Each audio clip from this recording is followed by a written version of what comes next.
Hey everybody, Sebastian here from Noble Studios, and we are going to start with your first animation. Now, the things that I didn't get to in the last video that I wanted to touch on were the tool editor, the camera movement and more in depth, keyframes more in depth, exposure more in depth, and timing. So what we're gonna do, we're gonna start with the tool editor. I did write them down so I'd remember, and gradually, as we go through these things, I'm going to be sort of making this animation and showing you guys what the animation process is really like. So we're going to start with the tool editor. Now, as you can see, if I select my eraser, I already have the brush selected, so I'll just change that. So if I select my eraser, then the size that you can see up here in this top bar, right under the file edit and scan cleanup, right under that and right under these tabs is the tool editor. Now, I can affect the size of my eraser, but I don't have a level, so let me create one by drawing on a tablet. I mean, not on a tablet, on a layer. Now, I believe that my pressure sensitivity should work right now. I don't think it is. I don't think it's working today. Okay, so it seems that pressure sensitivity isn't really working right now. I'm not exactly sure why, but I'll probably have it figured out in another time, and I'll do another in-depth video on how to do so and what exactly are the benefits. So anyway, we're gonna go to the tool. We're gonna review the tool editor right now. So we're going to, as you can see, you have the hardness of the brush, which basically means like stuff like let me enlarge this so you can see it. If I have no hardness, then it gets this very soft look, almost like a snake on Slither IO. And if I put the hardness up all the way, then it gets this very hard, very pixely look. So as you can see, like one is softer, so usually you can keep it like around the middle to get something nice, maybe a little towards the hard side, to get something kind of smooth looking, so your animations don't look jagged and they just look really nice and smooth. Let's get this all off the screen. And then you also have the smoothing. Now the smoothing and the hardness might seem that like the smoothing be at the end of this, but smoothing is actually a different aspect. So when you're doing line art for animation, smoothing really helps with getting the clean lines and making sure that your animation doesn't look like doesn't look very sketchy. It's used for clean animation if you are into that. I do like sketchy animation and clean animation. So as you can see, just by putting it up, it sort of controls and puts a weight on my line that allows me to get this very smooth, very clean outcomes. Now if I put it all the way up, it goes up to 50. Then I get very it has a lot of latency because it's giving you like the most smooth line there can be. As you can see, that looks very smooth, and if you end it, then it just jump to right where your mouse cursor is, as you can see right there. Yeah, so that's the smoothing selecting. That's the smooth thing. And I believe if you select pencil on with the brush tool, let me get the smoothing off, then it just makes it very hard.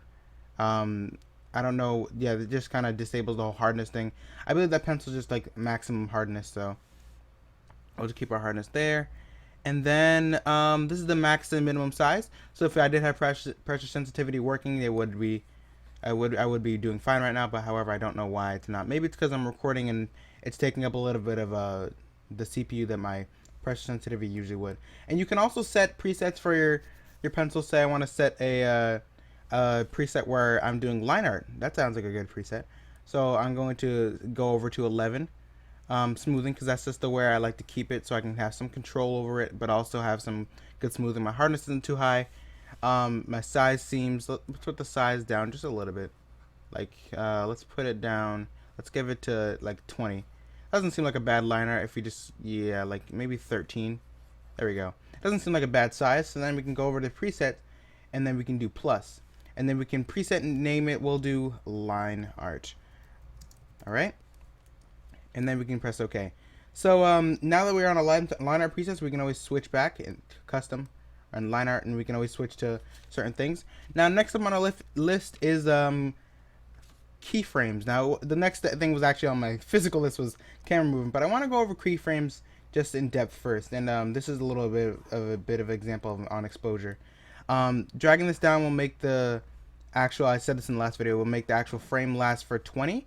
So you want to, if you want that to happen, then let's draw something here. Let's make like an eyeball, like a really realistic looking eye. Let's just do that. Let's just do like an eye, right? and we're not gonna change it anywhere. We're not gonna do any animation with it, but you know, let's just make a basic, very uh, very goofy looking eye. So if we wanted this eye to last for, say we wanted it to last for 10 frames, then we just drag this little tab on the bottom and then go to 10, and then boom, our eye lasts for 10 frames. Okay, and the way that would work if we were to draw something like this and then extend that eye 8, and then like something like that. So once it gets to frame 10, it will change. So now that we got all that done, we can go to keyframes. Now keyframes are very, very important in the modernization of 2D animation. I would say that back when, like, if you watch shows like Tom and Jerry, keyframes weren't used because we didn't have the technology, I don't think, back then. I believe that keyframes are not the, some people usually, it usually comes off as keyframes being sort of in that flash kind of animation that's kind of automated, but it can also be used for other things. So like camera movement, for example. But let me just show you what keyframes are at first. So if we select the edit tool, which allows us to move this layer, then then we can move this around, but we can also make it move across the screen in a keyframe. As you can see, when I moved it, this thing shined blue, and this little key thing was put right there. So say on frame 5, we wanted our eyeball to be on the other side of the page of the screen right here. Then we can make this move across, and then it will automatically set us a keyframe. So our eye goes like that. And then if we wanted to move back, then we can just go back to frame 10 and put it somewhere where it was, like that. Let me in scrubbing. So yes, and you can click and drag down on these to scrub through your animation if you want to. I would be careful because before it has crashed for me. So all right, so next up on our list is camera movement. So if we wanted to see our eye moving on a very we want to see our eye moving in a shaky camera, then we would right click and to select camera. Camera 1 is your default camera. So now that we have the camera selected, we can automatically set keyframes for it. And one thing I do want to go over before I do that is because if you go over right here where the key button is, right here, this little tiny thing, and you select this, it'll automatically jump you to the next keyframe just as some help. So if you select the camera again, with right clicking and going down to select camera, then we can set a keyframe at first, like this. And then, so it won't show up on the X sheet even though I'm on this column, by the way, so just be mindful of that this thing really helps you with keeping track of that. And then if we go to frame 5, we can follow the eye if you would like to. We can do like something like that. And then when we go to frame 10 and we move this, since it automatically creates a keyframe, we can always have our eye in the middle of our screen. So let's just go on the first one and then make the eye, it's selected common too. So yeah, anytime it doesn't say camera 1 there, just reselect the camera.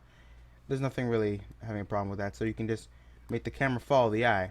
Now if we go to our view mode, our camera view mode, then it's gonna look like nothing really moved. Just looks like the eye shakes a little bit because our camera follows it. So next on our list is exposure. So I did tell you guys about exposure, and this list is going to be called exposure and timing.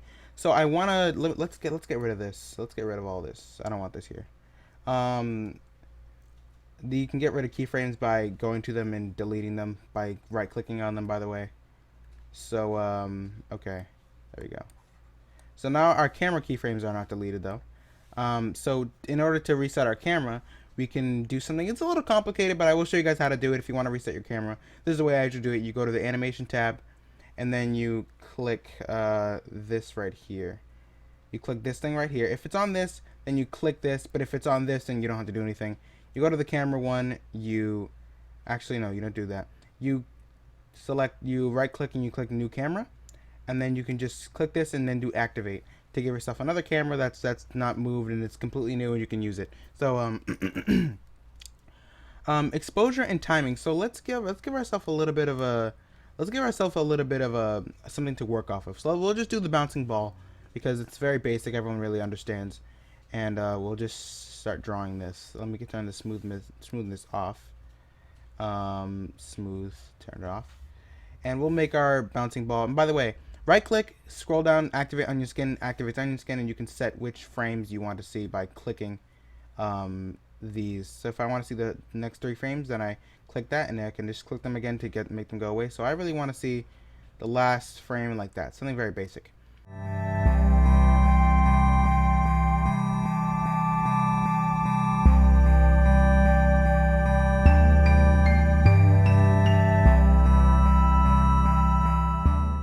Exposure and timing.